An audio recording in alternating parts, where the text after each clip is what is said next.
It's the SDG podcast. We're here with the podcasters, Peter Lawrence and Chad Jutner, and I'm Kyle Bacher. Say hello, everybody. Hey, everybody. Hello. Hey, Kyle, remember that thing where you're going to let us say hello when you say our name so people can associate a name with a voice? Yes, Chad. I remember that, Chad. Okay. Yeah. Did you remember that, Peter? I did remember that. All right. Awesome. We're going to talk about kind of the transition. We're going to do a retrospective today on the transition from our regular ways of working into this sequestered online workforce. Just to be clear, Kyle, I joined last year now. You're still in 2020, buddy. I'm allowed. It's still January. This is the month where you get let off the hook if you. That's right. You get to write the wrong date on your check. They used to. I don't know if you're ever familiar with sniglets, which are just funny made up words for things. Checkuary is that month where you're still writing the last year's date on the check. Nice. Yeah, but we don't write checks anymore. What show was that from? I remember Sniglets vividly. Well, Rich Hall is the Gotcha. comedian, and he was on a show called Fridays, where he introduced sniglets. Are you sure Which it wasn't was like an necessarily SNL. the news? Was Fridays Was that a first, show or was that part of Fridays? No. Maybe it was a show. Maybe you're right. I get them all mixed up. We could look on Wikipedia because that exists, but that's Yeah. okay. I would, but my mechanical keyboard is deafening. Yeah.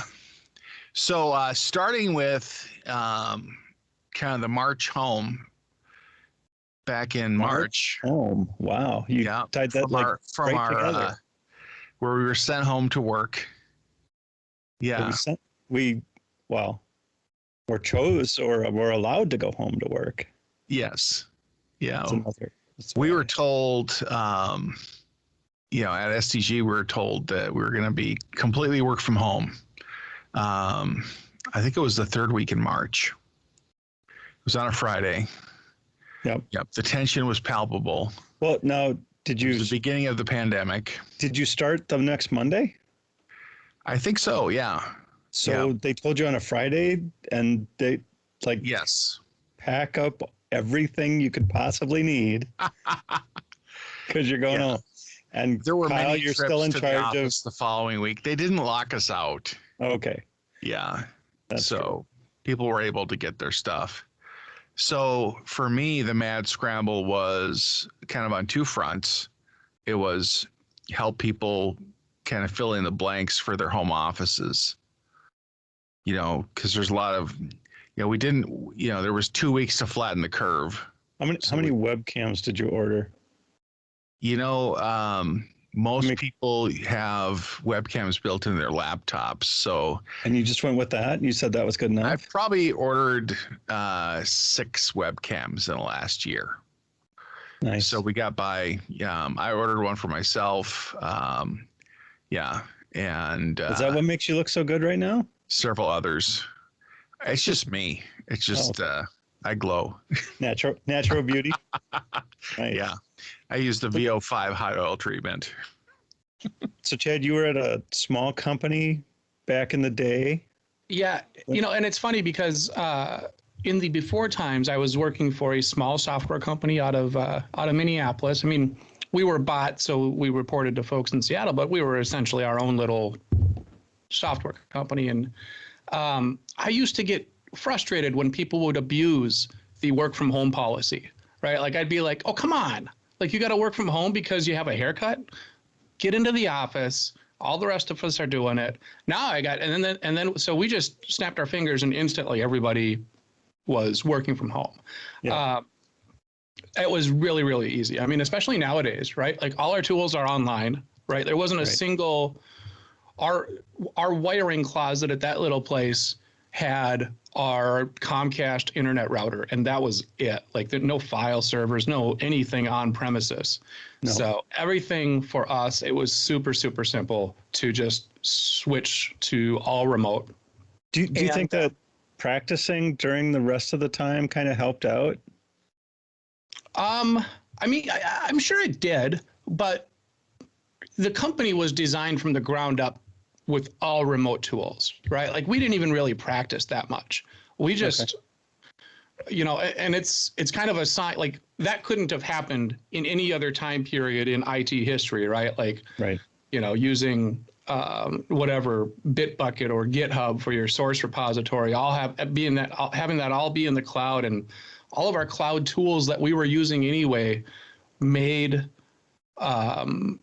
it just simple, like ridiculously simple. All it took really was a Slack message. All right, we're working from home. Done.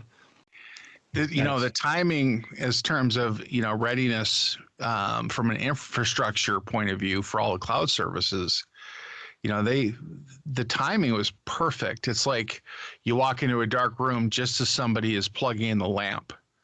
Like if it had been a year earlier, it would have been more of a struggle, you know, because Teams wasn't quite there. I don't think the online tools were there quite as well as they are now to handle the glut of people working from home.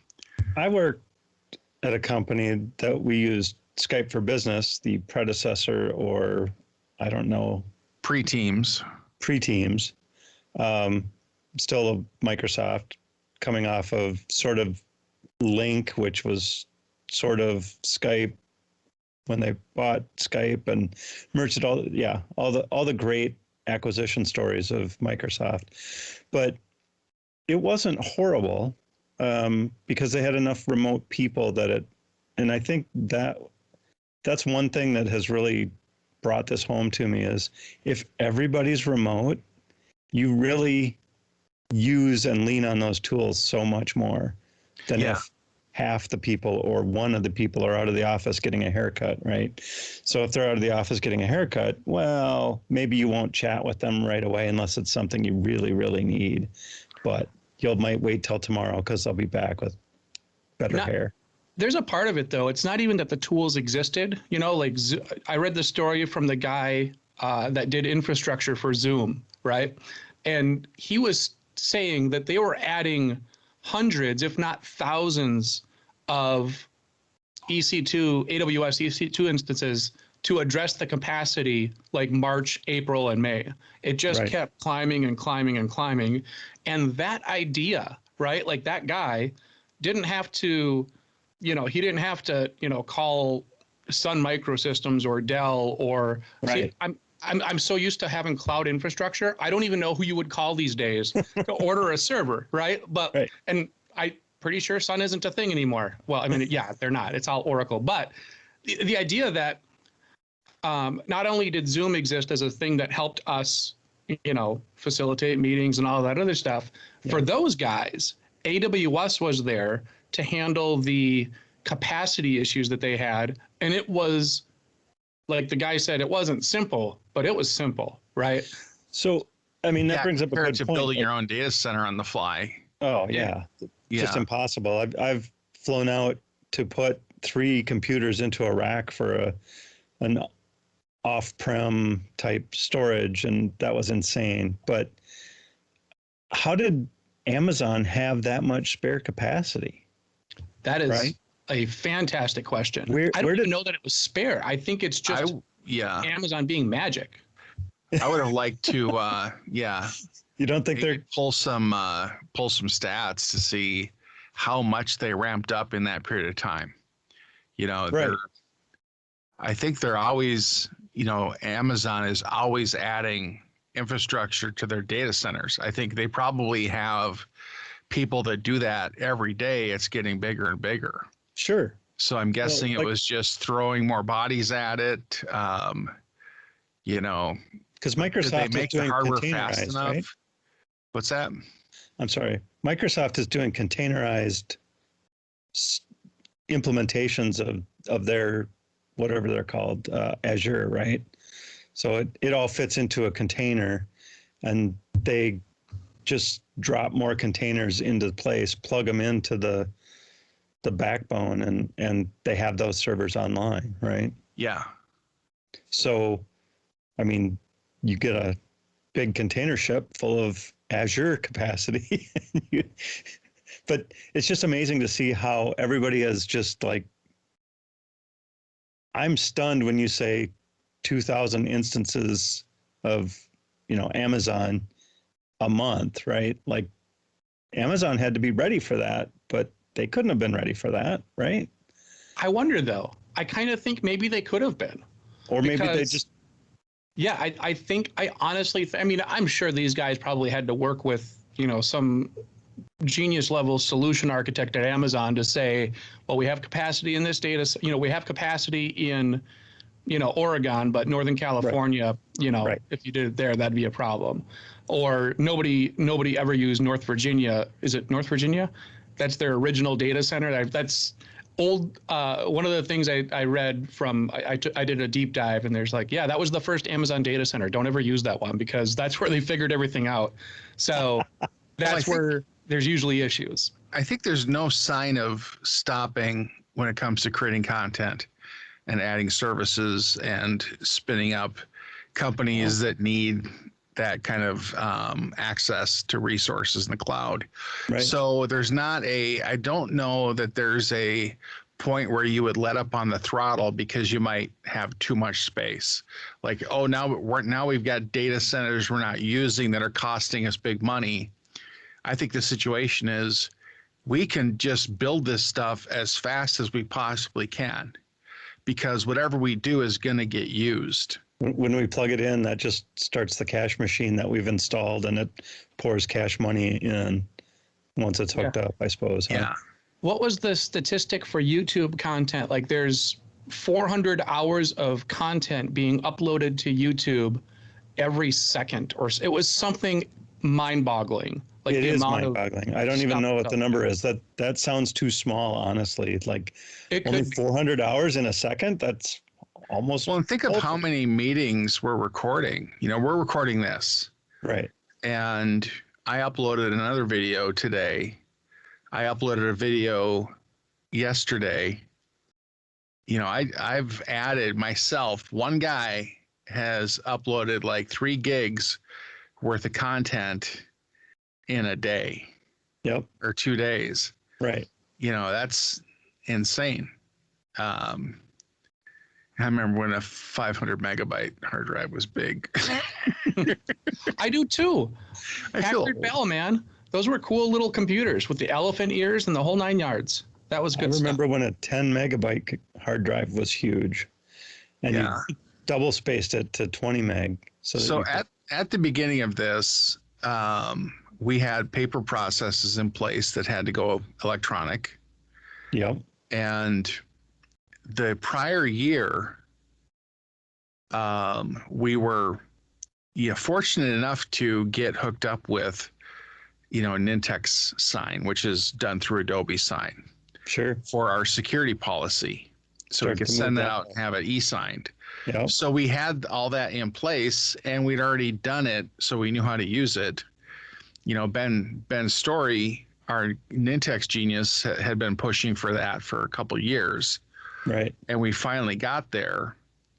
And then just in time, made us ready for, like, there's certain things that just fell into place for us. Like if Ben hadn't been pushing, we wouldn't have maybe gotten there as quickly and we're as ready as we were. But then we were able to do our new hire paperwork, our reviews, things like that. We were able to take that to an electronic format, and where you can do it all offline. You just fill out a form. It fills out your paperwork for you. It submits it for signatures and does all that work for you. And then for the people that do that every week, they have that "where's this been all my life" moment where it's like, well, this is just easy. Right. We could have done this. We could have been doing this for years. Yep. So I think we're kind of learning about those lessons. Some kind of culture shift in the way we meet online, where people were really reluctant to share their video feeds.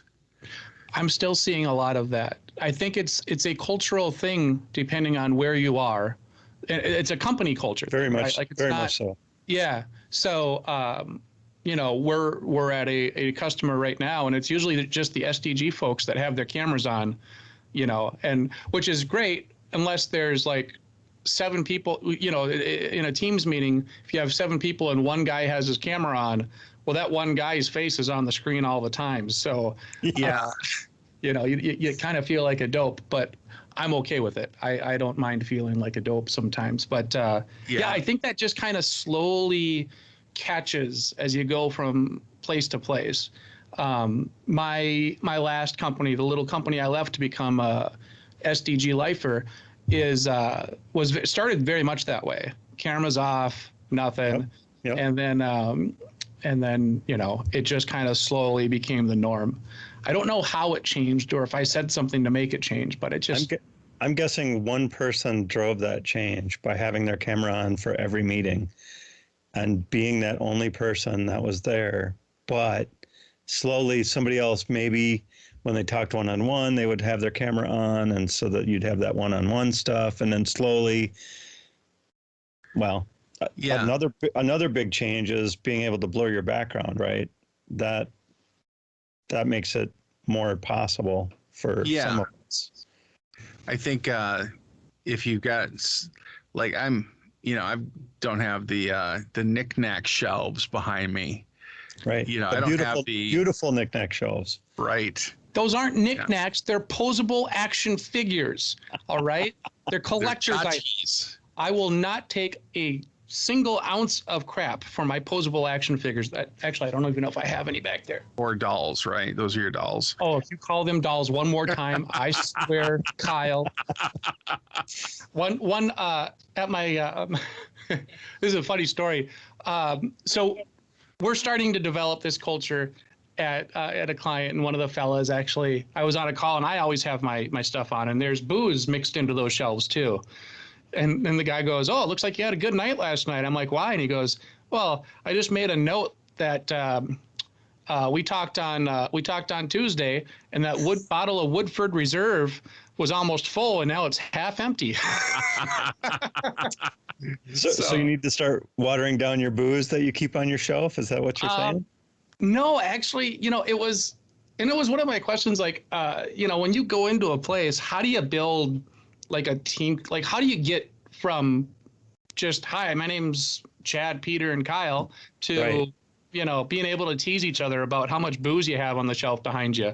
And honestly, that's a big, groundbreaker, right? Like, I think you have to give that time to happen organically. When people try to force it, and like it becomes I've got these 3x5 cards with icebreaker questions. Yeah, those are the best. But it's like, Chad, how was it connecting as a new employee? I mean, we had talked about that, where you have your orientation, you have a few meetings, but then there's quite a bit of time between them. I'm probably the wrong fella to ask about that, because I already knew so many of you for so long, right? Like I've known folk from SDG for more than a decade now. Right. I've been interviewed on Fox 9 with folks from SDG. That's a fun story for another time. But it was still like, you meet all the account executives, you meet everybody, and doing it online is not as cool as doing it like going out to lunch with a dude or meeting people at happy hours. That is one thing that once this is all done with, I probably am looking forward to the most, is to be able, one, do this in person, and then two, like actually hang out with some of the SDG folks that I don't know as well at a happy hour, you know? And that is, that and baseball, those are the two things that once this is over, I am going to be stuck in a seat at Target Field, and then before and after that, I'll be stuck in a seat at a bar in Northeast Minneapolis probably. So I don't know. Your original question, how is it? It's weird. It's plastic, right? Like it seems very, I don't know. I don't want to say disingenuous, because everybody is really, they've all been great, but it's, this, and that's not real. Well, and like, when's the last time you shook someone's hand? I shook my daughter's hand this morning. That's how we wake up. Yeah. You guys. We're close. Dad, welcome to Friday. Yeah. I find that I'm really got a sense of connection from drive-bys, where when we were in the office, I would just drop in on people. Right. Then I could see what they're up to, what they're working on, how things are going. If they're crying. And usually that's when they ask me for help with something that's been bugging them on their computer for weeks. And Because the printer makes them mad. yeah. And, now, like, the equivalent of a drive-by would just be placing a Teams call or a Slack call and hoping they pick up. Right. And but how it also often, seems more urgent, right? Oh, Kyle's calling me in Teams or Slack. I better pick up. and it seems like, it's a respecting time thing where it's like, it's more polite to set up a meeting or ask somebody if they're available instead of just calling them out of the blue. I have noticed I am much more cognizant of how much time I'm spending in meetings because in Teams there's a little ticker on the top left that tells you exactly how much time you're spending in a meeting. Yep. And then it's just the drive-by aspect of it, and the correlation is the ability to ignore things, like firing off an email and knowing that guy's probably not going to drop by your cube anytime soon. I've had not with SDG, but there have been things where I'm like, really need an answer. And if I were in an office, I would literally walk over and be like, hey, can we, but you can't do that now. It has made parts of the job extremely tricky. Well, there's also a factor about just being in the same physical space as other people where you're overhearing things in conversation. You're actually pulling in information from the environment. Right. That is giving you kind of a better feel of the culture or helping you get to know people better inadvertently or gain knowledge inadvertently. Right. Or, which does not happen anymore. Something like, oh, can I just jump in here and tell you how wrong you guys are about this discussion rather than waiting until code reviews and slamming you for doing things so wrong? Or even just gaining affinity for one another, getting used to being around one another. Well, yeah, to your point about, talking about your shelf behind you, getting to that point when you're sitting next to someone is so much faster. Yeah. Because you're going to just, hey, can you help me with this? Hey, you got any ideas on this? Hey, how's it going? I do not miss smelling other people's lunches. I will say that. That is the nice thing about it. Oh, man. Even really when I was at fish in the microwave? I was just going to say, I had the last place I left to come to SDG, there was a kid that saw nothing wrong with throwing fish in the microwave. Wow. And I'm usually pretty cool, but I was livid. I'm like, listen, Jimmy, all right, you smell this, right? Like it's a small office. You smell this. That's your fish, and that's going to linger. And it is February. We're not going to crack a window. All right, man? And that part of it, I really, really love not having to experience anymore. That is nice. So that reminds me of the SDG popcorn burning. Oh man, that happened. Burnt popcorn is one of the worst smells ever. They had to throw out the microwave because it got into the microwave so bad. So, maybe don't push 5 minutes and walk away and come back to. Yeah, is there no popcorn button? Yeah. I wonder. One of the things that I've picked up since being since working from home is now I in the winter and the summer, I've been smoking all of my meats, right? Like you throw in some ribs and you smoke them all day, or I did brisket or pulled pork and all this stuff. And it's kind of nice to be able to leave my desk, throw something into the smoker that I know is going to smoke for, 12 hours. Right. Or even 5 hours. So the quality of dinners at home has gone up a bit just because, and not to say my wife was a horrible cook, but I've been able to make more of the things that I want because I'm home. I can do that. That has been nice. I will miss that when we're back. Hard to throw it on the smoker, go into work and cross your fingers that everything's going to go just perfectly right. I'm bought one that does actually hook up to the internet, so I can control it from my phone. But even if I'm home, I get nervous. Kyle, you're shaking your head. I will make you some pulled pork. It is delicious. You'll love it. I do like pulled pork. Yeah, yeah. I'll send you Which some. reminds me, You'll I like should get a pork shoulder to cook up in the Instant Pot. Make some carnitas. That's good. So when we do go back to the office, I will miss parts of that, but I do a lot of sandwiches. Oh yeah. Yeah, I don't have to smoke them either. I just kind of whip them up. Yeah, it's still going to be worth getting back to the office for the people, and giving up those few things. Yeah, and it really is just a couple of things. I mean, obviously, it's nice not to have the commute. I've been getting feedback that I need to calm down a little bit, because I wake up. I mean, even when we were in the office, I would wake up at 5:30 a.m. I'd go eat breakfast at the same diner in Northeast Minneapolis every single day, and then I'd go to work, and I'd roll into work around 8:30. Well, now I wake up at 5:30 a.m. still.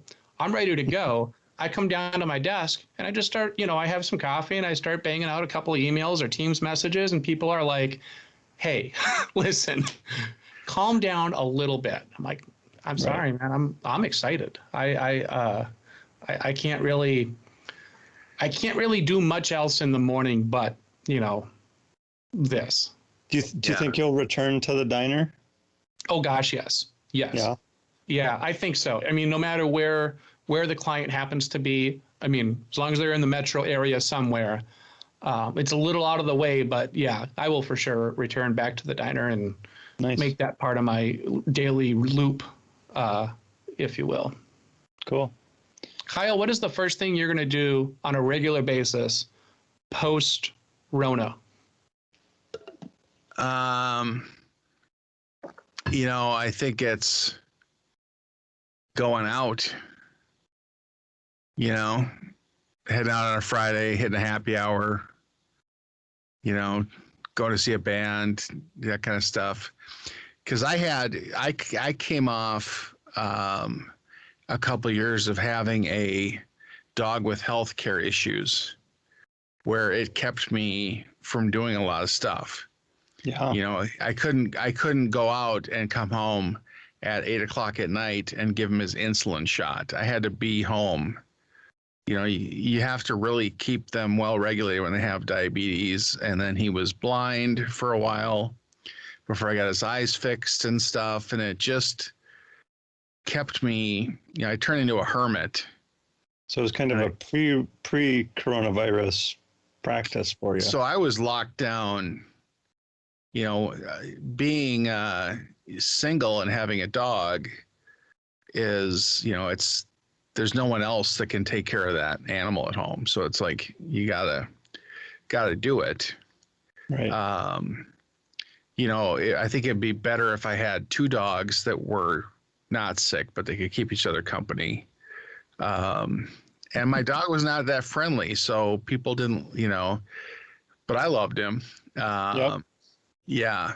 So that was the tricky bit. And then, of course, transitioning into major surgery and then recovering from that and then going from that to COVID. I'm like, okay, is there anything else the universe is going to throw at me before I can just go to happy hour and just be out for happy hour? I can stay up late and see a band, and come home at midnight and not, be neglecting my dog. So, and now I'm like, being alone in the house without any living thing is tough. That's been the worst part. So now I'm looking to get another dog. It's like, okay, am I just going to end up back in dog prison? Yeah. Yes, you will. Probably. Yeah. Guaranteed. But I want to get a dog that likes cats and maybe do like a dog sharing program with my brother. Ooh. Where he takes the dog, during the week, and then I'll take the dog on weekends or something like that. Yeah. It's just, it's an interesting problem, and it's just realizing that, just just going out and having different kinds of entertainment instead of it's always movies, TV, games. Right. I'm not going to do puzzles. I'm not going to start painting. Me and my wife have done so many puzzles. Like one a weekend. I think it's been one a weekend. What do you do with a puzzle? What do you guys do with a puzzle after you do it? I'm actually she's gonna get them framed because I'm like, those are pretty pictures. Shellac. You take them apart, you put them in a box, you put the box in the closet. Then a year or two later, you open the closet, you pull out the box, and you do it again. There's Peter, if you turn around and it's just puzzles and games. Oh, I thought a bunch of puzzles were gonna fall. Oh, look at that! There's all the puzzles. Okay. Wow. That's what you got to do is start a puzzle sharing program, a puzzle circle. There you go. Yeah. And when you just drop off your puzzles at the office, just so when you know, you need a new puzzle, you just run over there and grab it. When COVID's over, I'm not looking forward to doing puzzles. That's for sure. I'm looking forward to doing anything except for doing puzzles. Going out, going skiing, going golfing more. I think I had a small role in jinxing, the world with all of this because there's this it's not a band, it's just one dude. His name's John Moreland, just a guitarist, and he sings these slow, like southern, kind of like if you guys know Blaze Foley, like that kind of music, right? Outlaw country guy. And every time he has a concert in Minneapolis, anytime he has a show, he comes by like once a year. And for the last 6 years, I've been trying to see this guy. And something always comes up. And then this year, or 2020, he was going to be in Minneapolis in April. And nice. I told my wife, I'm like, man, I wonder what it's going to be. In February, I told her, I'm like, I wonder what it's going to be this year. Oh, you asked out loud? Yeah, I asked it out loud. I'm like, I wonder what the heck is going to prevent me from seeing John Moreland this year. Now we know. I wouldn't have guessed the apocalypse, but hey, it can only, the reasons for not seeing the guy are hopefully going to be less severe in the future. Yeah. Yes, like a baseball game or something that you have great tickets for or something like that. Yeah. Exactly. I think if we lived through what they lived through back in like the pandemics of the early 1918, 1700s, stuff like that, just I wonder if we just don't know how awesome we have it, like how easy this is for most people compared to those other days when. Or maybe it was better back then because maybe more people grew their own and were stocked up for long periods of time. And that bakes my by grow your own, I mean food. That. Yeah. I mean, what were the activities back then? I mean, everybody was whittling. I don't know. A lot of scrimshaw going on, whittling. Scrimshaw. I don't believe scrimshaw was the popular. That's good scrimshaw. Pastime. That's good scrimshaw. Yeah, I think what's this thing now with sea shanties that's going around? TikTok sea shanties, you bet. I've never seen TikTok. I've never been on it. Let's just call it public domain songs that are catchy and can be sung by multiple people. Is that a thing? That sounds delightful. Yep. Sea shanties on TikTok. Wow. Well, we'll have to check it out. Maybe Wheatloaf will have to do some. Wheatloaf sea shanty. That's what you need. I am for sure going to block out some time on the calendar now for that. That sounds neat. I like that. I used to do karaoke every week. Did you really? Where? Up at the Park Tavern. Oh, okay. Every Saturday. Yeah. Either there or it was at Main Street Bar and Grill in Hopkins for a while. But I always enjoyed that because no one listens to anybody. No, they don't. That sounds. You think you're kind of getting up in front of people, but you kind of realize that it's people will listen for the first few seconds and then they just talk amongst themselves. Yeah. Unless you're absolutely horrible or absolutely great, right? Yeah. If you're on one end or the other, they might pay attention more. Nobody wants to hear the middle, but the spectrums are wonderful. Right. Yes. Well, it depends. You don't want to be too good at karaoke, because then you're like a ringer. Then you're like, oh, you're a professional. What are you doing here? How dare you come in here to make us all look bad and show off? The karaoke circuit would throw you out. I'm fascinated to learn all the karaoke etiquette that you know, because I will hear it in bars. I mean, I don't know if you guys knew or not, but once in a while I like to also go to a bar. That's what I've heard. Yeah, but well, hang on a second, because if you've heard it, but I can tune it out really, really easily when it's in the middle. I cannot, and even when it's good. But when it's bad, it's hard not to just have it grate on you. So, and what I found is you don't really get that many people that are horribly bad in the evening. Right. You might get one or two. No, I mean, maybe a group of people would go out to karaoke and one of the group would be bad, but nobody goes out to do karaoke with the thought of, I'm going to go ruin so many people's nights tonight. all the people that go there with a group from work or something, right, that reluctantly go up are just like, I hope someone asks me. Just I hope I can get up there. Like, oh no, I'm not gonna do it. It's like I kind of hope I want to be on stage. I want to do it. Yeah, yeah. People that have a yearning to perform. Peter, you never answered the question. What is the first thing post Rona? Like, what is going to be your getting out and not doing a puzzle again? Isn't really a thing. What is the thing? No, I mean, I miss so many things that were just kind of a regular weekly occurrence that I don't know that like there's oh my gosh, I'm going to go down to such and such a show and do something, right? I want to go out to dinner with my family once a week or something like that. That will be exciting and fun again. Before the Corona, it got to be like, oh yeah, I guess we're going out to eat, but not really exciting because we do it all the time. Now we haven't been out to eat in a restaurant for 11 months or 12 months. And it's going to be exciting. Way more exciting. I mean, I'd go to the diner every morning, but I never really thought about like how important that was to my daily routine. And not only just the going there, and I know a lot of the guys from the diner now, like a lot of these old guys it's this diner that was built in the Ideal Diner in Northeast Minneapolis, built in like the 40s, late 30s, 40s.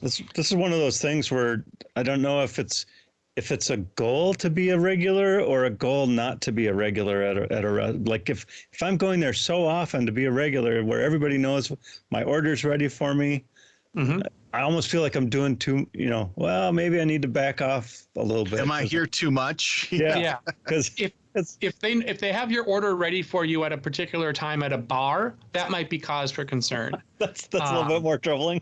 Yeah. But that exact same thing is at the diner. I never change my order, right? Right. 2 scrambled eggs, 3 strips of bacon, and half a slice of white toast. You found what you wanted. Yeah, and 6 cups of coffee, and I'm good. Right. That doesn't seem like a problem. The fact that I can go to the 1029 bar down the street, and they see my truck pull in on the video camera that they have on the parking lot and have a grain belt waiting, maybe more of a concern. Even that's not probably too bad though. I liked being a regular. I think now going back, it's like kind of having to reestablish your regularness. Yeah. And definitely. It's like maybe there was diehard takeout people that were going to their favorite spot getting takeout like several times a week. Well, you're trying to keep the place open for when everything gets back to semi-normal, right? But if you ever want to become a regular quickly, because the older the place, the longer the regulars have been there. It's like when everybody's been there for 20 years, it's going to take you a long time before you're a regular. Yeah. Well, now's the time to sneak in.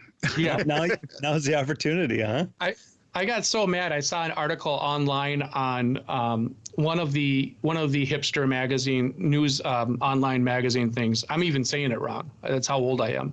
But it literally said how to become a regular, and it was like some 1,000 page article. And I'm like, go to a place, keep going, done. Like that's it. Go Like, regularly. And either be pleasant or be horrible, right? You can be become a regular It's either in the way. title, be Yeah. there regularly, and you will Yeah. become a regular. Right? we don't need a TED talk. We don't need a think piece. Just keep going. You're fine. Bring these. Here's some icebreaker questions on these 3x5 cards. You know, And by I've been by no less than 5 drinks for people that are regulars. Sit Yeah. next to regulars and get to know them. right. Yeah. No, and I've been regular at other places, in various parts of my life. I've been a regular at a bar or a restaurant where, it just became often enough that they knew who you were and knew what you were going to order and ask you if you want your usual for the first, couple months, and then bring you your usual because you never said not my usual. I might be too regular at the 1029 bar. I actually put down the daytime bartender at the 1029 is my emergency contact. So for SDG, so if anything bad happens to me, I want that guy to know first, and then he'll call my wife and let her know. He will fix things for you. He will find somebody to take care of the problem.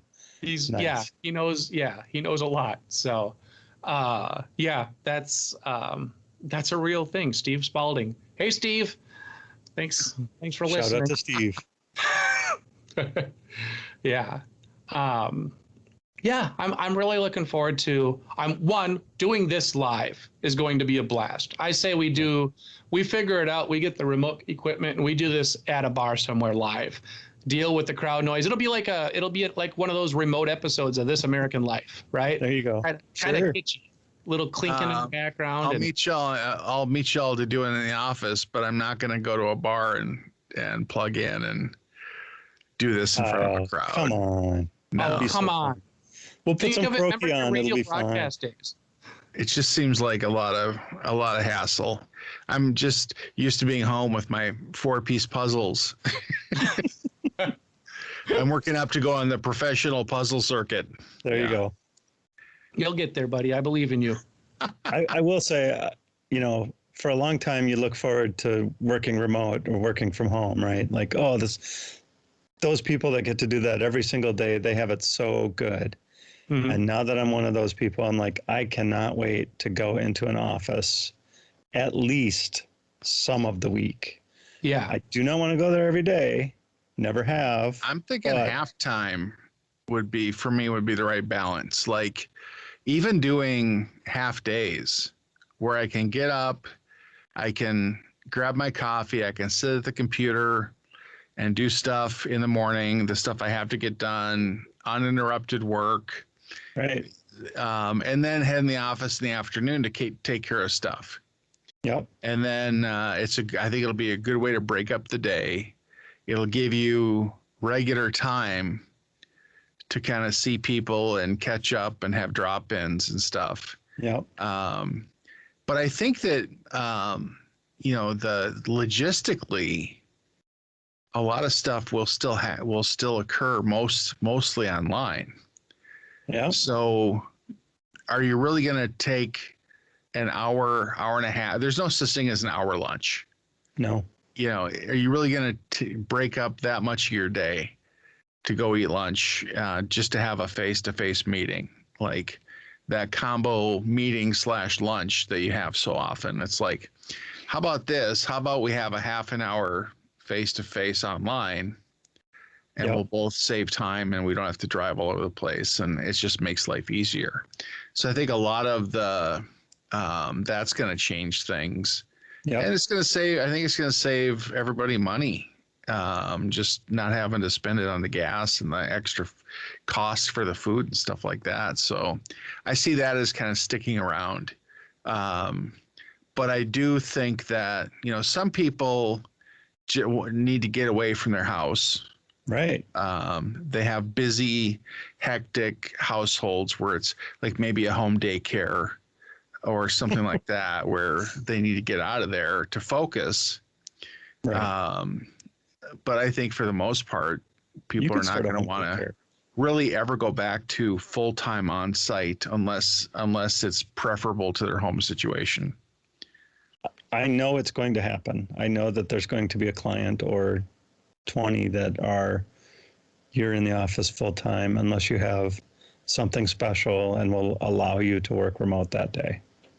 Yeah, I think it'll be less tense for consultants. I do hope that people will be like, oh, work from home, go ahead. We did that for a year. It worked out fine. Yeah, it's like a good test of, we trust that you're going to do the work. Right. So we don't need to have you here to watch you. And we have the infrastructure in place now that we can support more people working from home. And I think, like if there's a blizzard, it's like it's less stressful to make that decision in the morning. Are other people going to go in? Because there's always that one person that lives in Champlin or lives in like Chisago County. Yep. That gets to work at 4 a.m. every day. Wait. That is driving a rear-wheel drive car. Like, if I can make it in, everybody else can. Why aren't you here? Right. It's gonna be more likely where people will be like, yeah, I know I have a 4-wheel drive truck, but I don't want to drive in the snow if I don't have to. Get out of my head, Kyle, because I have said that exact thing so many times in Northeast Minneapolis. Yes, I have a rear-wheel drive vehicle. Yes, I've always made it into the office. And yeah, I'm like, hey, why the heck? If I can, I'm an old man and I can do it. Why can't you?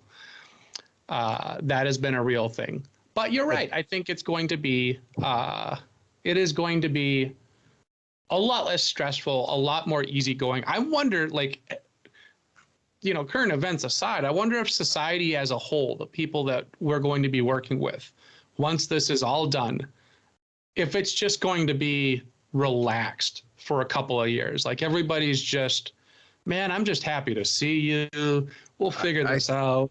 Let's not stress. Couple of months, I'll give it. I'm hoping that the politics kind of settle down and we get back into the swing of things and there's some sort of normalcy that's back to where it's just not such madness.